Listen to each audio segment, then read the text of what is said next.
Olá, gente, como vocês estão? Bem-vindos, bem-vindas a mais uma aula do nosso curso internacional de constelação familiar. Hoje o nosso assunto é amor e vínculo. E antes que a gente comece a falar dessa parte teórica, né? Vamos buscar internamente, através de um exercício, de uma meditação agora, que vínculos nós temos que de repente estão prejudicando a nossa vida, né? Estão impedindo que a gente viva em plenitude e estão impedindo que a gente esteja a serviço da vida, ok? Então vamos para a nossa posição, os dois pés bem firmes no chão, as mãos relaxadas nas coxas, uma boa postura da coluna, o ponto fixo à sua frente, expira pela boca. Inspira pelo nariz.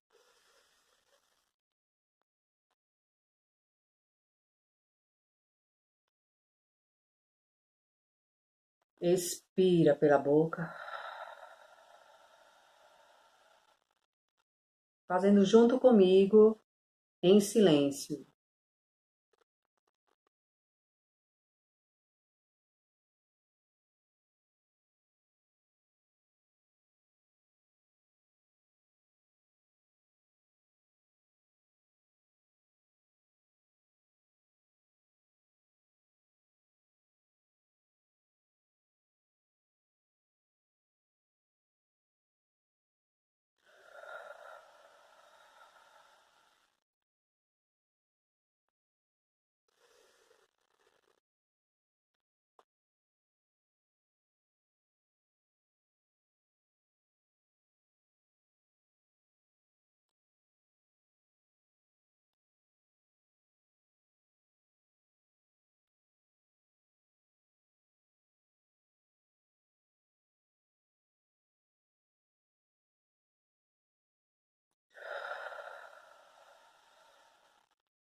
Última vez, dê tudo de si agora para inspirar e preencher o maior espaço interno que você puder.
Agora, permita que venha à sua imagem mental alguma questão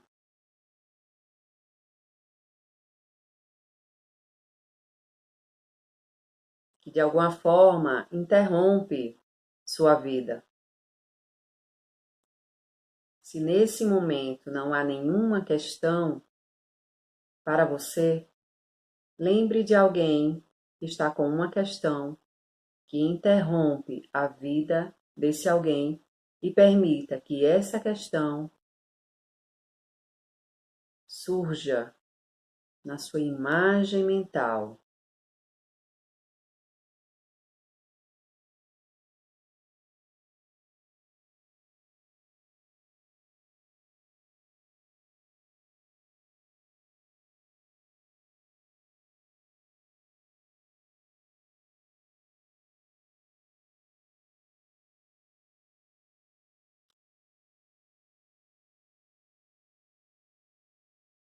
E apenas olhe.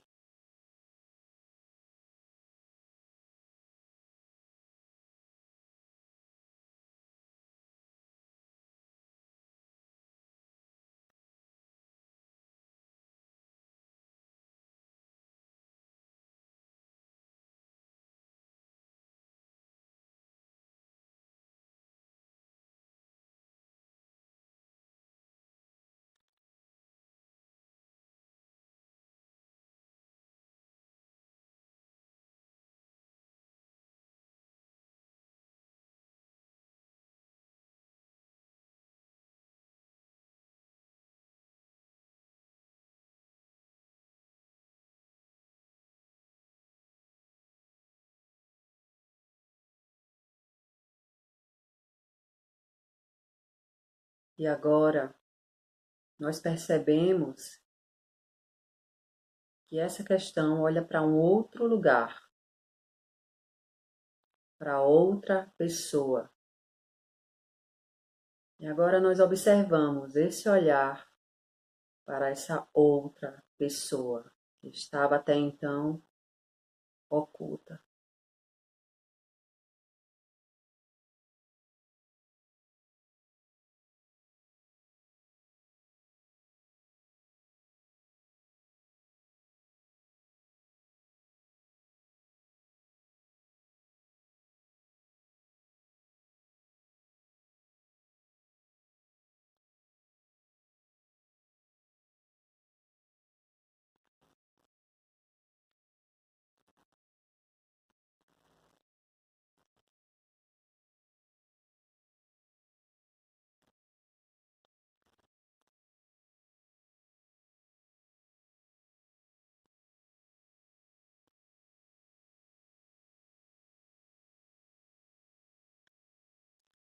E se sentimos em nosso coração, falamos para esses que observamos agora. Sim, sim, eu aceito. Como foi?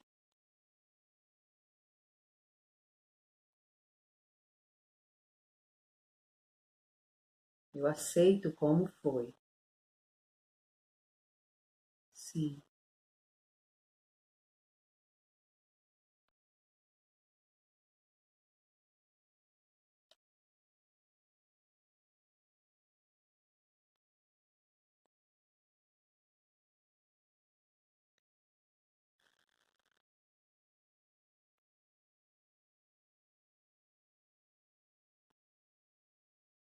Expira pela boca, abrindo os olhos.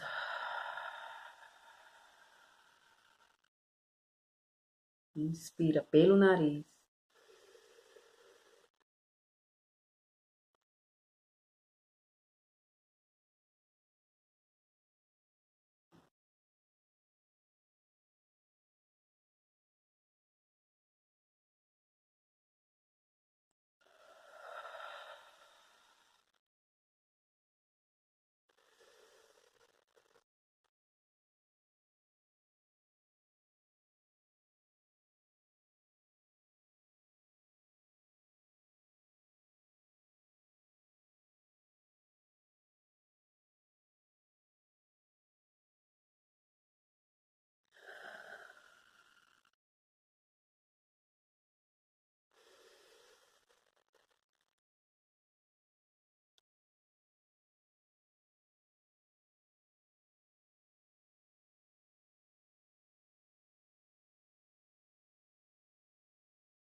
Respirando normalmente.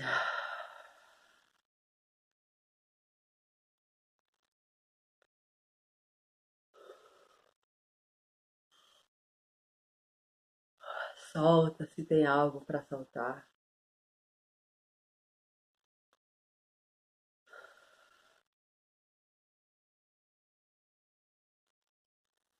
Então, bem-vindos, bem-vindas novamente. Vocês já não são mais as mesmas pessoas que há alguns minutos atrás. Já somos outros seres humanos. Depois de ter ganho esse presente, essa observação, com algum vínculo que a gente de alguma forma tinha. Nosso tema hoje, amor e vínculo, ele é bem abrangente e ao mesmo tempo ele é muito simples. Quando a gente percebe que qualquer acontecimento na nossa vida ou na vida de alguém que vem nos procurar para a ajuda é sempre conectado com algum amor. E o que Bert Hellinger chama é que tudo isso que está limitando a vida do ser humano, trata-se de, o pano de fundo é um amor inocente, que chega a ser um amor ingênuo, que é também um amor infantil, que é aquele amor da criança, que a criança acredita que tudo é possível, acredita que elas podem ser heroínas, né? Os meninos acham que podem ser heróis por suas mães. E as filhas, as meninas, acham que podem ser heroínas para seus pais. E a partir disso, elas fazem muitas ações, atitudes, tipo comportamentos como raiva, agressão, né? Ou até se disponibilizar a ser abusada sexualmente, vamos dizer assim, que uma coisa que Hellinger absolutamente não gosta é de rotular algo. Então, para ele, um abuso sexual é muito agressivo frente a esse amor grandioso que uma criança sente quando ela se deixa, quando ela se envolve nesse amor. Então, é um amor bem profundo. E como limita a vida, termina limitando a vida, é um amor infantil. Então, o nosso chamado é, como consteladores familiares, é a gente observar esses vínculos, a aceitar da forma que foi, a forma que aconteceu, e permitir que a pessoa siga a vida em frente, sem julgamento moral, que hoje em dia muitos julgamentos morais terminam limitando a vida das pessoas, em vez de expandir a vida das pessoas. E o inconsciente e a consciência inconsciente coletiva, que a gente viu na última aula, faz de tudo para que esses vínculos sejam retomados, conectados com um amor mais maduro, que é esse amor de conexão, de conectar as coisas como são, sem esses conceitos racionais que a gente aprendeu, morais, né, de que tem que fazer as coisas desse jeito. E a gente não percebe o que está lá no inconsciente que fez as pessoas, que faz as pessoas agir de uma certa maneira, tá? Então, vamos falar exemplos mais específicos. Se vocês quiserem, podem colocar aqui nos comentários que situações vieram durante o exercício, fiquem à vontade. Mas o amor vinculado é um leque de coisas. Realmente é qualquer problema que a pessoa tem um amor, tem um vínculo de amor ali naquele problema. Seja um problema de saúde, como câncer, como alcoolismo, como anorexia, bulimia. Todas essas questões estão vinculadas a um amor, a esse amor infantil. Esse amor infantil de que me dando, doando a minha vida, limitando a minha vida, eu vou estar ajudando outra pessoa. E quando esse vínculo é muito forte, geralmente a vida realmente vai embora, né? A pessoa dá a vida achando, na ilusão, na fantasia de que aquela pessoa vai viver, já que essa criança deu a vida para aquela pessoa. Só que aí termina sendo como o Bert Hellinger fala, sendo um destino nefasto para ambas, porque uma quis interferir no destino da outra e terminou pegando esse destino da outra e não livra a outra. Essa é a realidade sistêmica. O fato de querer fazer algo por outra pessoa não livra a pessoa do destino dela, do que ela precisa passar na vida para aprender algo que é da alma dela, tá? Tá claro isso, gente?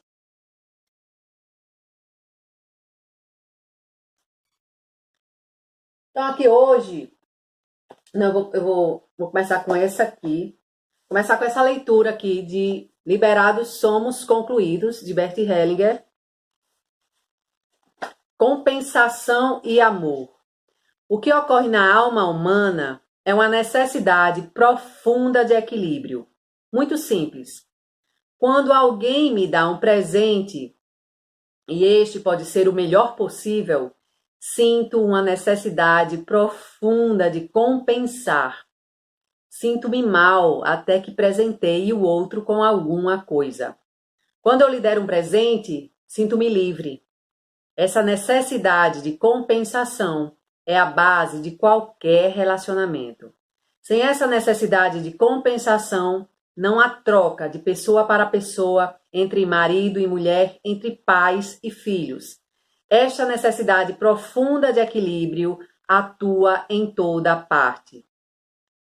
Essa necessidade de compensação está emparelhada com o amor. Quando o homem presenteia a mulher, ela tem a necessidade de igualmente presenteá-lo. E porque o ama, ela lhe dá um pouco mais. Agora é ele quem sente necessidade de compensar. E porque a ama, lhe dá um pouco mais. Assim, da união da necessidade de compensação com o amor, a troca vai aumentando. E com a troca cada vez maior, cresce a felicidade. Este é o segredo de um bom relacionamento a dois. Entre pais e filhos é assim. Os pais dão tanto aos filhos que estes não conseguem compensar. E aí entra esse vínculo desse amor inocente, desse amor ingênuo e infantil. Então, o que fazem os filhos com essa necessidade? O que é a lei natural da vida? Eles casam e transmitem aos próprios filhos aquilo que receberam dos pais. Assim, a necessidade de compensação faz com que os pais deem muito aos filhos. Isso é bonito. Essa necessidade de compensação tem um profundo significado para nossos relacionamentos, mas também tem um lado sombrio. Quando alguém me faz algum mal, eu também tenho a necessidade de compensação. Fico maquinando uma vingança. Acontece que alguns não conhecem o segredo da correta compensação no mal e tratam o mal da mesma forma que tratam o bem. Assim, quando alguém lhes faz mal, eles não só lhe fazem o mesmo mal, mas porque se sentem justificados, fazem um pouco mais de mal. Com isso, o outro tem o direito de voltar a fazer mal a eles, e porque se sente justificado, um pouco mais. E assim, a troca no mal também se intensifica. No entanto, existe uma regra bem simples para a solução. Deve-se unir a vingança com o amor. Então, quando alguém me fere, devo também ferir a ele, mas como eu o amo, eu causo-lhe um pouco menos de mal. Então, o outro não mais tem direito de me ferir. Pelo contrário, a troca no bem pode recomeçar. Quem não retribuir aquele que lhe causou mal também com algo do mal, coloca o amor em perigo. O perdão do mal coloca um ponto final na troca do bem. Assim, a vingança é sim necessária, porém com amor.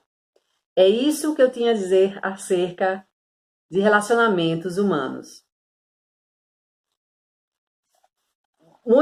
Ficou claro isso, gente? Então, alguém foi, sei lá, vamos a uma coisa bem básica assim, alguém foi estúpido com a gente. A gente, de repente, pode responder com uma rabisaca, mas depois dá um sorriso. E a gente tem falado muito aqui que a gente se trabalha para aceitar tudo como é, sem criticar, sem julgar, sem reclamar. E aí ele fala aqui dessa parte do mal, né? Que sim, as pessoas fazem mal pra gente. E como é que a gente julga? Como é que a gente não julga, né? Se a pessoa fez um mal pra gente, se a gente não é pra julgar, como é que a gente faz? E aí é a nossa percepção. Quando alguém faz algo pra gente mal, a gente sente lá dentro. sem ser pro racional, né? Não vou julgar, não vou criticar, não vou reclamar. Mas a gente sente o impacto. É automático, é instantâneo. Quando a gente está bem conectado, bem conectada, a gente percebe, poxa, aquela pessoa me fez mal. Aquela pessoa, sabe, mandou a energia ruim para mim.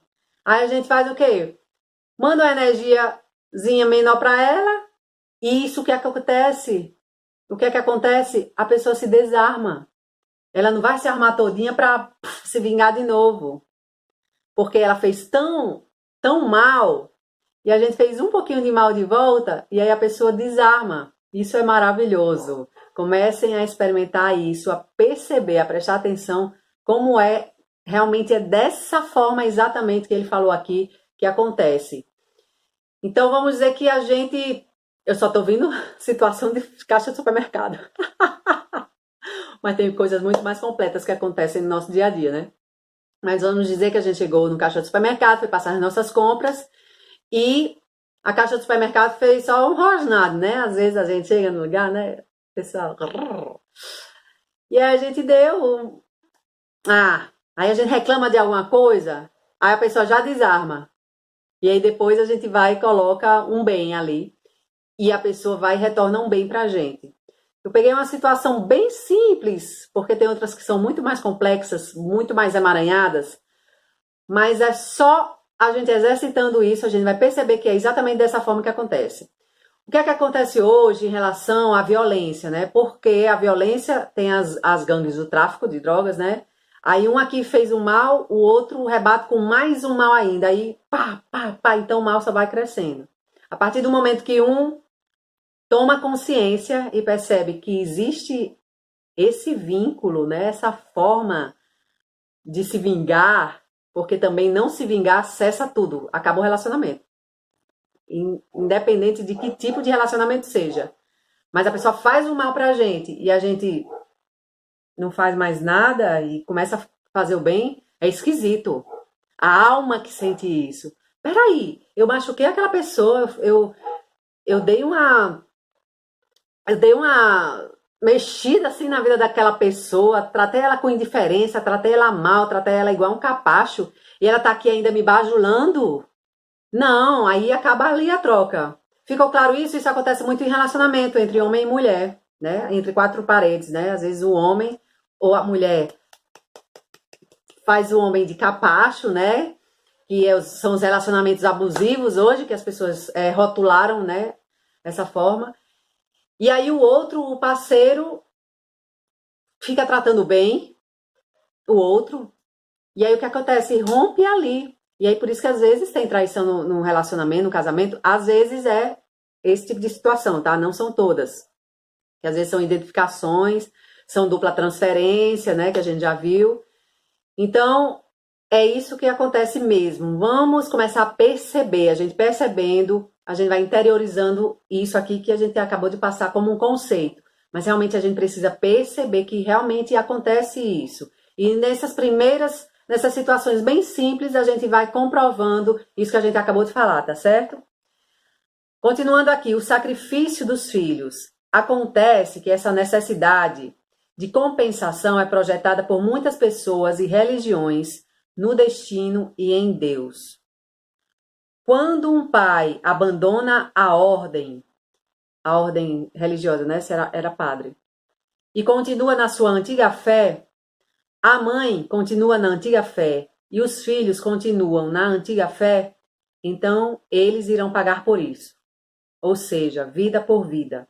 Isso quer dizer, um filho é sacrificado. Mas não acontece somente que o pai sacrifica o filho. A família inteira tem a necessidade de compensar, sem que isso se torne consciente. Toda a cristandade se fundamenta neste mecanismo, que o bem deve ser pago com a vida. Portanto, algo que é humano e apenas humano, ou seja, a necessidade de compensação, é projetada para além do ser humano em algo maior, que nós nem conhecemos. Aqui no caso ele falou de uma situação específica, né? Que o pai do cliente, ele era padre e deixou de ser padre para casar e ter família. Só que ele se manteve naquela igreja onde ele tinha sido padre. Como ele manteve esse vínculo E inconscientemente muitas coisas se passavam para que ele mantivesse aquele vínculo com a igreja, era para ter abandonado totalmente. Compreendem isso? Mas ele queria, como compensação do fato dele ter deixado a ordem, que a família dele continuasse naquela igreja.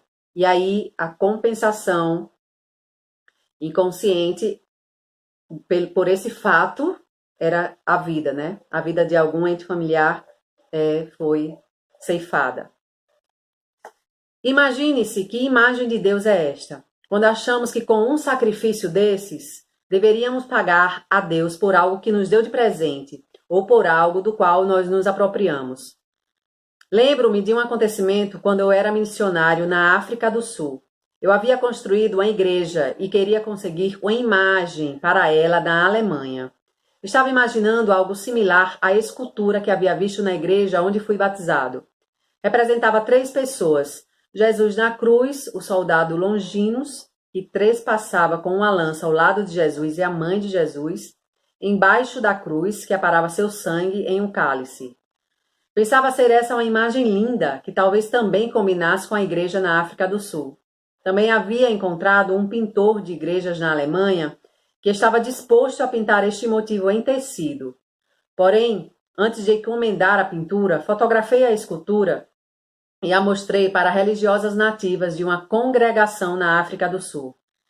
Elas ficaram horrorizadas com a foto. Vocês conseguiram formar essa imagem? Eu já vi essa imagem em igrejas. Como é que uma mãe era capaz de fazer algo assim? Naquela hora, elas me deram um precioso ensinamento. Após o acontecido, pensei que fora louco.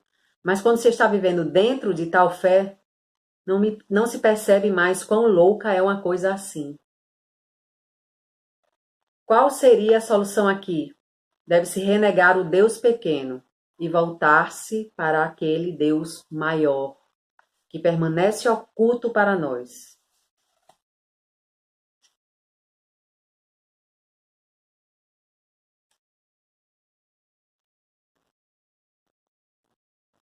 Vou continuar essa parte aqui.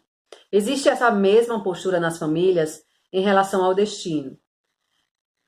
Um engenheiro comprou um carro Mercedes. Em sua família, isso constituía presunção. Um dia estava trafegando pela rodovia e um outro carro colidiu com ele. Ele se sentiu muito aliviado.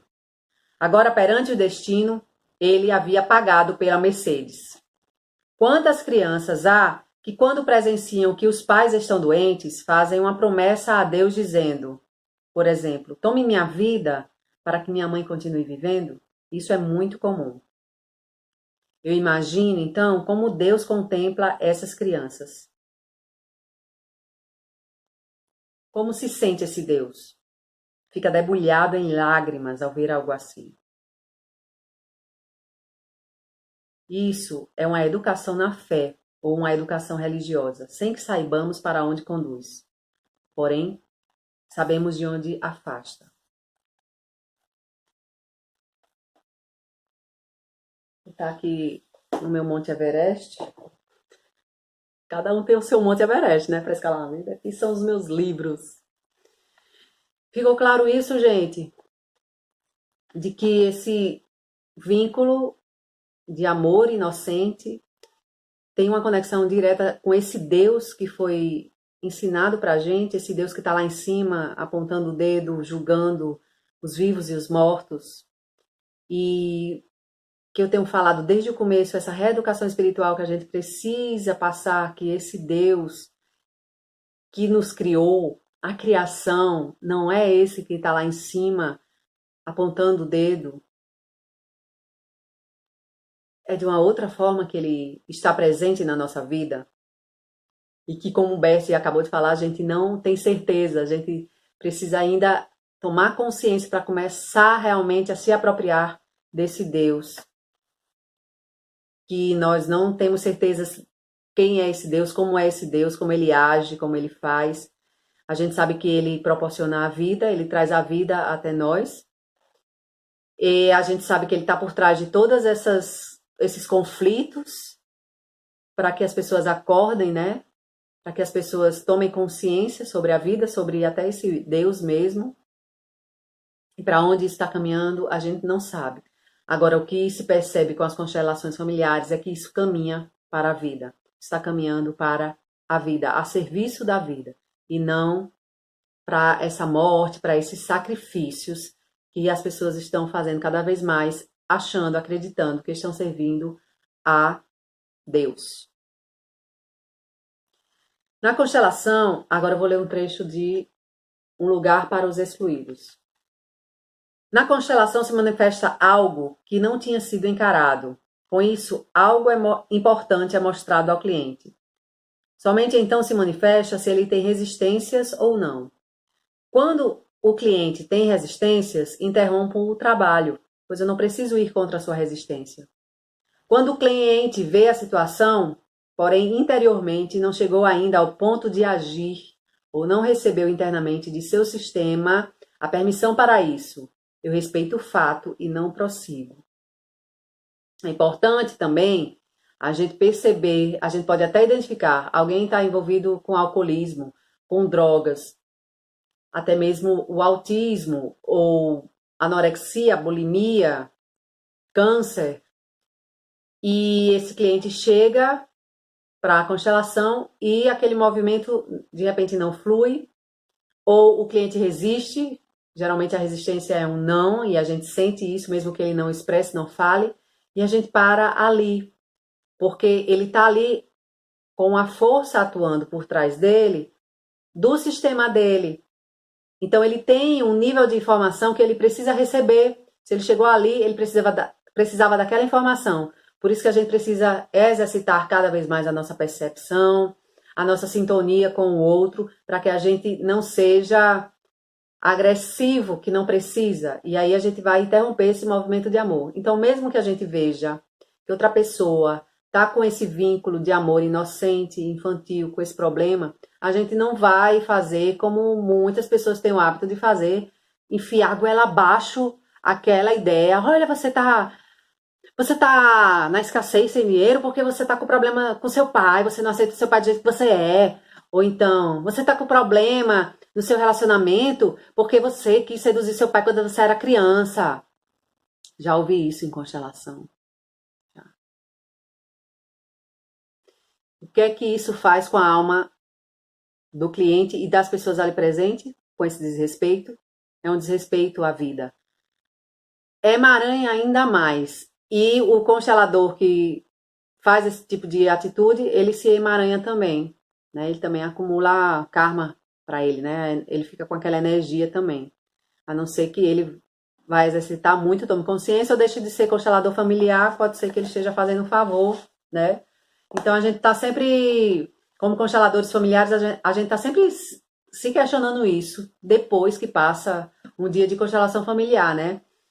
Algo eu desrespeitei, algo ali eu passei do limite. A gente precisa adquirir esse respeito profundo. E esse respeito profundo pelo outro, a gente só alcança a partir do nosso respeito. Respeitando as nossas limitações, respeitando o que a gente traz do nosso sistema, percebendo que tem forças muito fortes atuando por trás da gente e sabendo que nós somos apenas uma parte desse gigante quebra-cabeça da vida. A gente não é aquela pessoa que vai mudar o mundo, como o Maui, no filme Moana, acreditava que ele ia mudar o mundo. E ele ficou em paz no final, quando ele percebeu que ele podia ser simplesmente ele, sem precisar agradar aos outros, né? Sem precisar estar ali provando as pessoas. E isso de querer estar sempre provando às pessoas que a gente pode mais, que a gente é o máximo, que a gente é maravilhoso, tem uma intenção positiva que é qual? De ser reconhecido, de ser amado, né? De pertencer ali àquele grupo. Só que quando a gente faz isso, a gente termina sendo excluído, porque a gente termina excluindo quando a gente está querendo se destacar à frente dos demais. Então é uma linha muito tênue essa da gente se manter no nosso lugar, né?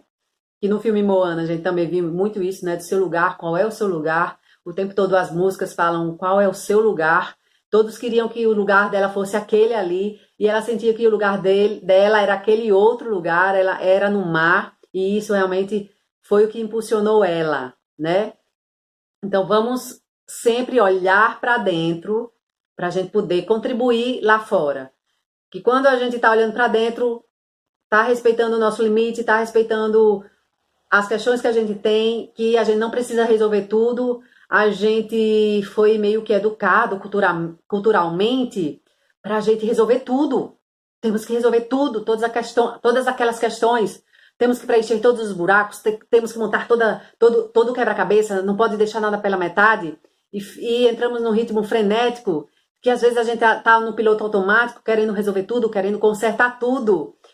E esse convite de ser constelador é justamente para a gente parar um pouco e perceber que de repente aquilo ainda parado, interrompido, está aguardando a pessoa que está precisando daquilo para ela consertar, para ela fazer. E isso é um desafio diário, a gente perceber algo que está interrompido, que não diz a nosso respeito, né? E às vezes a gente se mete querendo ir lá e ajeitar e tal.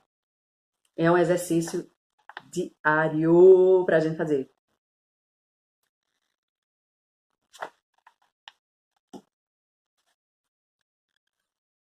Vou falar aqui um pouco dessa parte também ainda do livro Um Lugar para os Excluídos, sobre o campo. Rupert Sheldrake observou que os campos mentais ou mórficos repetem sempre o mesmo. No interior de um desses campos não são possíveis novas percepções. Nas constelações, os enredamentos tornam-se visíveis e são resolvidos.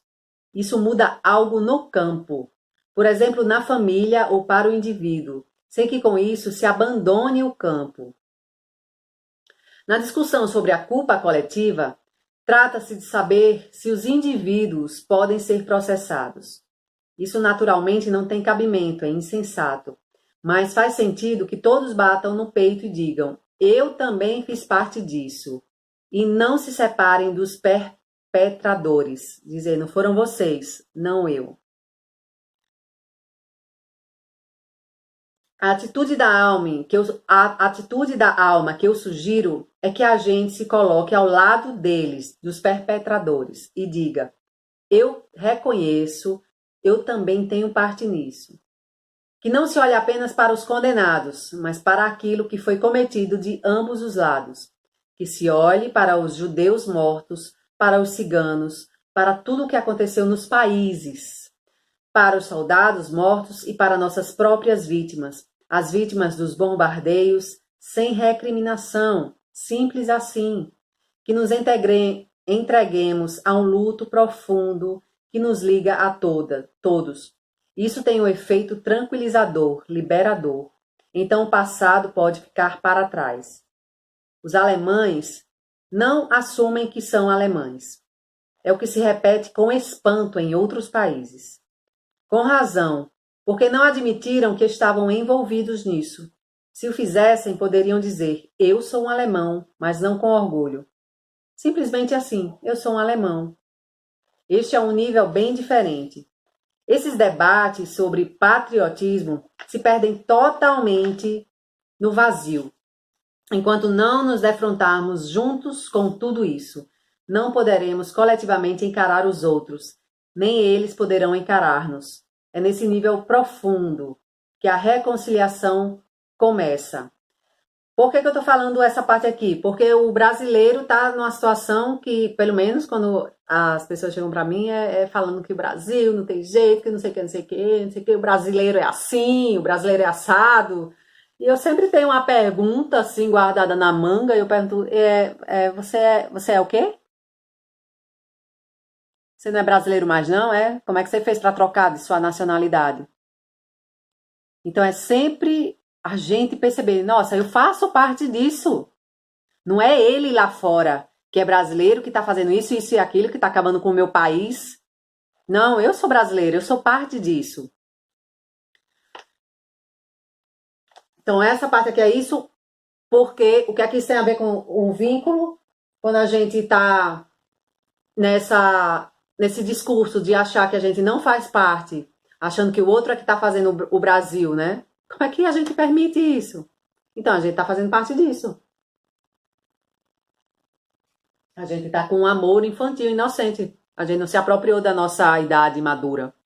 A gente está agindo como criança. O outro é que está fazendo o Brasil. O brasileiro é assim, o brasileiro é assado, o brasileiro é isso, é aquilo. E você, a gente, é o quê? É brasileiro.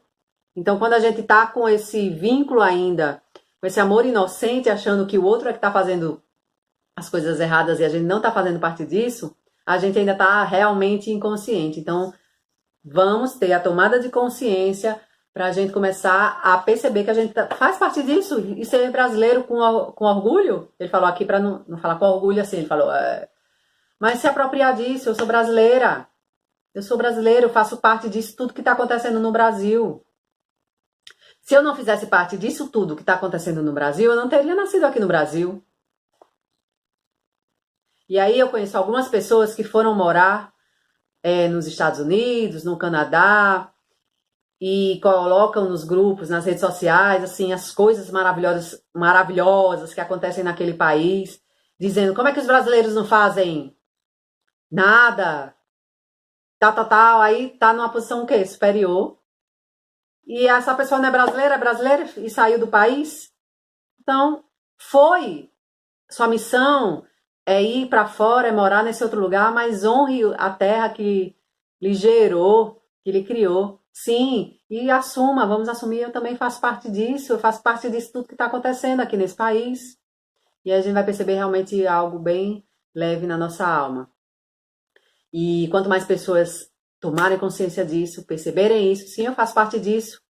Ações, atitudes, novos comportamentos vão chegando à nossa consciência, e pequenos grupos vão se juntando, assumindo o fato de ser desse país, porque a gente não é nem proprietário desse país. Ninguém desse Brasil é proprietário do Brasil, de nenhuma terra desse planeta. A gente vem aqui e foi acolhido por uma terra. E a gente faz parte dela. E daqui a pouco a gente não está mais. E daqui a pouco a gente morre. Daqui a alguns anos, que para a alma é um piscar de olhos uma vida. Tá claro isso, gente? Agora aqui um trecho de Amor à Segunda Vista.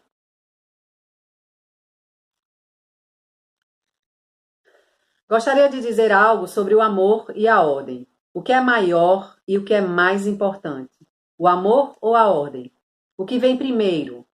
Muitos acreditam que quando se ama o suficiente, tudo fica em ordem. Muitos pais pensam que quando amam os seus filhos o suficiente, esses se desenvolvem exatamente do modo que desejam. A maioria dos pais que pensa assim se decepciona. O amor por si só, pelo visto, não basta. O amor precisa se inserir em uma ordem. A ordem é prescrita ao amor. Assim também acontece na natureza. Uma árvore se desenvolve segundo uma ordem interior. Não é possível modificá-la. Ela pode se desenvolver apenas dentro dessa ordem. O mesmo ocorre com o amor e com as relações interpessoais. Só podem se desenvolver dentro de uma ordem, e essa ordem é prescrita. Quando sabemos algo sobre as ordens do amor, então o nosso amor e uma relação possuem a maior chance de se desenvolverem plenamente. Uma dessas ordens do amor foi que aquilo que é diferente possui o mesmo valor.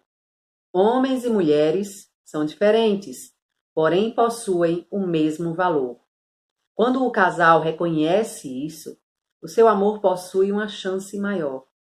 A segunda ordem é que o dar e o tomar precisam estar em equilíbrio. Quando um precisa dar mais que o outro, a relação fica perturbada. Esse equilíbrio é necessário. Em relação ao equilíbrio, mais uma coisa precisa ser considerada.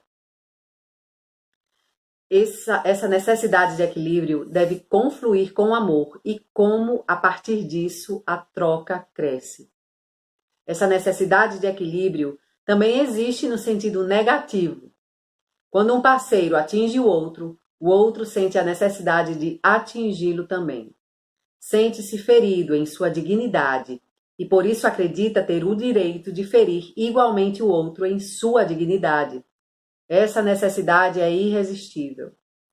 Portanto, Muitos que sofreram alguma injustiça sentem-se no direito de atingir o outro. Então, a essa necessidade de equilíbrio, acrescenta-se ainda o sentimento. Agora possuo direitos especiais através da injustiça que foi cometida contra mim. Possuo direitos especiais. Interessante isso aqui, gente, quando eu trabalhava como jornalista, eu ia muito para a Delegacia da Mulher, fazer entrevistas, né, quando tinha denúncias mais graves e tal. E eu lembro de uma mulher que eu perguntei para ela, a senhora já veio quantas vezes aqui na delegacia? Ela disse, minha filha, é a terceira vez. Eu disse, por que a senhora ainda está com ele, com o seu marido? Ela disse, é porque eu amo ele. Eu disse, mas ele não bate na senhora? Ela disse, minha filha, mas eu amo ele. Então ela apanhava do marido e denunciava o marido. O marido ficava preso alguns dias como forma de compensação do ruim, do negativo que ele estava fazendo com ela. E mesmo assim, ela ficava junto dele. Porque a delegacia tem umas organizações não governamentais que davam total apoio para essas mulheres que quisessem sair de casa e reconstruir a vida. Só que essa que eu entrevistei, nessa época, ela falou, não, eu amo ele, eu volto para casa, ele volta tão bonzinho depois. Então, essa compensação acontece sim nos relacionamentos, mesmo que seja pela parte negativa. Por ter atingido o outro um pouco mais, o segundo agora também se sente no direito de atingir o primeiro. E por se sentir no direito, ele irá atingi-lo mais ainda. Intensifica-se desse modo em uma relação a troca de algo grave. E ao invés da felicidade, cresce a infelicidade. Pode-se reconhecer a qualidade de uma relação conferindo se a troca acontece principalmente no bom ou no mal. E qual seria a solução? Existirá ainda alguma solução? Muda-se da troca de algo ruim para a troca de algo bom. E como se faz isso? Existe um segredo para isso. Vingamo-nos do outro através do amor. Isso significa, atinge-se o outro, porém um pouco menos. Assim cessa a troca de algo ruim e os dois podem reiniciar uma boa forma de dar. Esse é um aspecto importante das ordens do amor. Quando se sabe disso, muito nas famílias pode retomar um rumo positivo.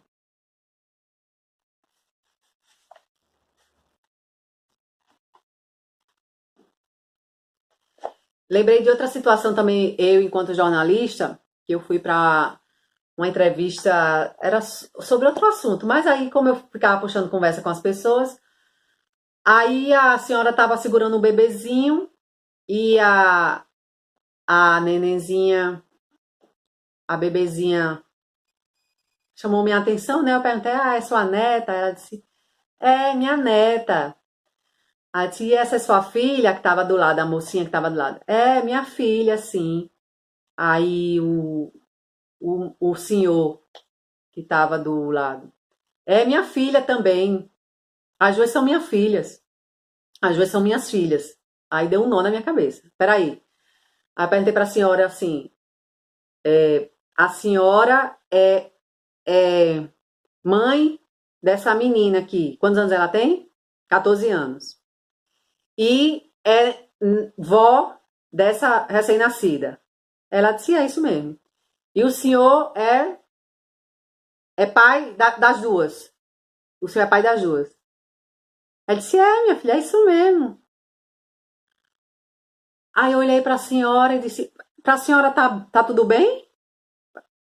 Assim? É isso mesmo? É isso mesmo? Eu aprendi como jornalista a ser imparcial, né? Eu realmente chegava sem filtro nenhum para fazer as matérias. E aí eu perguntei para a menina de 14 anos, é isso mesmo? Você tá bem? Tá feliz? Tô. E tava todo mundo feliz. Tava todo mundo bem ali com aquela dinâmica. Justamente porque ali existia o quê? Esse vínculo de amor. Talvez o que acontece depois, a menina com 14 anos, talvez o que acontece depois é que quando os ativistas, né, ficam sabendo de algo dessa forma, da família começam a querer proteger a menina, começam a colocar a menina numa posição de vítima, começam a colocar conceitos dizendo que foi injusto isso que fizeram com ela, que não era para o pai ter feito isso com ela, e aí a menina faz o monstro do pai e de repente ela tá insatisfeita com a vida e tá querendo se matar e coisa assim, por vergonha, que antes ela nem tinha. Por quê? Porque não tinha essas informações que as pessoas passaram. Só que esses ativistas, eu não sei nem qual é o nome, assistentes sociais, não, tem muito assistente social maravilhoso, tá, gente? Não estou generalizando aqui, pelo amor de Deus. Mas querem o quê? Querem substituir o pai e a mãe dessa pessoa e não olham para o pano de fundo, para o que acontece por trás desse sistema todo aqui, dessa família. Mas naquele momento, naquele instante, os 4 formavam uma família completa. E foi muito interessante isso. Eu nunca mais esqueci isso. Nunca mais esqueci. E quando eu conheci a constelação familiar, eu compreendi o que acontecia ali naquela dinâmica. Embora tivessem conceitos das pessoas dizendo que não pode, que aquilo era incesto e não sei o quê, mas eles estavam ali em harmonia. É muito interessante a gente começar a tirar os filtros de coisas que falaram pra gente do que é certo e do que é errado e perceber: poxa, tá feliz? A senhorinha lá que apanhava do marido, tá feliz? Eu sempre tive isso, de perguntar à pessoa, mas tá feliz? Você tá bem? E a pessoa dizer, tô. Não deixa a pessoa ser feliz. Já conheci gente que tava com câncer e eu perguntei pra pessoa, mas você tá vendo que você tá morrendo, assim, o câncer, você tá indo embora. Ela disse, ai, minha filha, eu tô bem. Então, tava feliz, porque tava indo. Então, a gente não pode interferir de forma alguma, gente, nas decisões da alma das pessoas. Porque os conceitos querem, de repente, colocar a gente dentro de uma caixa, dentro de um quadrado, e esses conceitos não estão de acordo com a alma das pessoas. E, por outro lado, essas pessoas são levadas por uma força muito maior, que não adianta a gente chegar e falar, olha, você está com um vínculo aí, está com um amor inocente, hein? Esse amor criança de 14 anos que você tem pelo seu pai, pela sua mãe, né? Que sua mãe cedeu o lugar dela para você poder ocupar com o seu pai. Tá errado, você não faça isso, vamos olhar para a vida. A gente não pode chegar assim no sistema, a gente respeita. Elas estavam felizes ali, os 4 juntinhos ali. Talvez o bebê, quando crescesse, que fosse ter alguma consequência. E aí ele ia sentir o chamado dessa alma, alguma força ia atuar para ele seguir na vida. A gente precisa confiar nessa grande alma que realmente conduz a vida de cada pessoa desse planeta. E eu acho que de cada animal, de cada árvore, de tudo que existe nesse planeta. Tem algo muito grande conduzindo todos nós, tá? A reverência perante a vida, e combina com isso que eu, nossa, acabei de falar. Relacionamento de casal tem a ver com a vida. Através do relacionamento de casal, a vida é passada adiante. Mas de onde os casais têm a vida? A vida é deles? Ou ela apenas flui através deles? Ela flui através deles e vem de longe. Independentemente de como são o homem e a mulher, a vida flui através deles em sua plenitude. O homem e a mulher passam a vida adiante em sua totalidade, da mesma forma que a receberam em sua totalidade de seus pais, como os pais deles